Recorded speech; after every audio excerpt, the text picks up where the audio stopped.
Dalam satu hadis sahih, Imam Bukhari meriwayatkan satu hadis dari sahabat Imran bin Husain radhiyallahu anhu. Sahabat Imran bin Husain berkata, qala li Nabi sallallahu alaihi wasallam. Rasulullah sallallahu alaihi wasallam berkata kepadaku, shalli qa'iman, salatlah dalam keadaan berdiri. Fa in lam tastati, apabila engkau tidak mampu, maka salatlah dalam keadaan qa'idan, dalam keadaan duduk. Fa in lam tastati, apabila engkau tidak mampu, wa ala jambi, salatlah dalam keadaan berbaring. Saudaraku yang berbahagia, Ibnu Hajar rahimahullah menjelaskan dalam syarahan Fathul Bari Sahih Bukhari bagaimana hadis ini memberikan pelajaran yang besar bagi kita untuk menjaga salat 5 waktu. Bagaimanapun keadaan yang kita alami, dimanapun dan dalam keadaan bagaimana, tetap menegakkan salat 5 waktu. Bukannya dalam hadis-hadis sahih Rasulullah telah berulang-ulang mengingatkan kepada kita awal yuhasab bihi yaumil qiyamah, yang pertama kali nanti akan ditanya, disoal, dihisab setiap hamba yaumil qiyamah adalah as-salat, perkara salat 5 waktu. Apabila salatnya sempurna, maka dia akan selamat. Tetapi sebaliknya, apabila salatnya rusak, maka dia akan celaka dan menyesal. Demikian juga bagi saudara-saudaraku yang diberikan musibah oleh Allah sebagai tanda Allah masih cinta, berupa sakit. Karena sakit itu adalah pengampunan dosa. Bahkan kita yang Ulumuddin dijelaskan, satu hari sakit bisa mendapatkan pengampunan dosa 1 tahun. Dan dalam hadis-hadis sahih, seorang hamba yang bersabar ketika Allah berikan sakit, maka itu sebagai penghapus daripada dosa dan kesalahan-kesalahannya.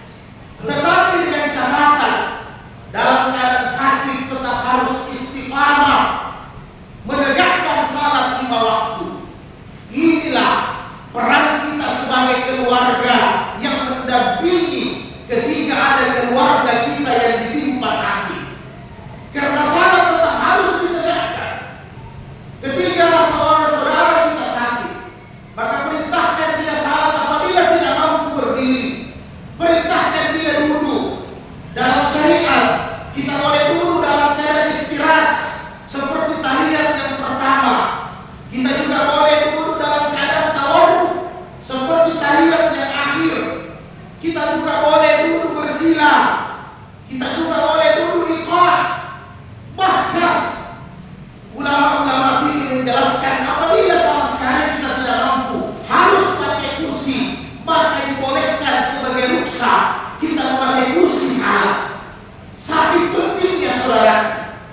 Apabila saudara kita tidak mampu duduk, maka suruh mereka untuk salat dalam keadaan baring.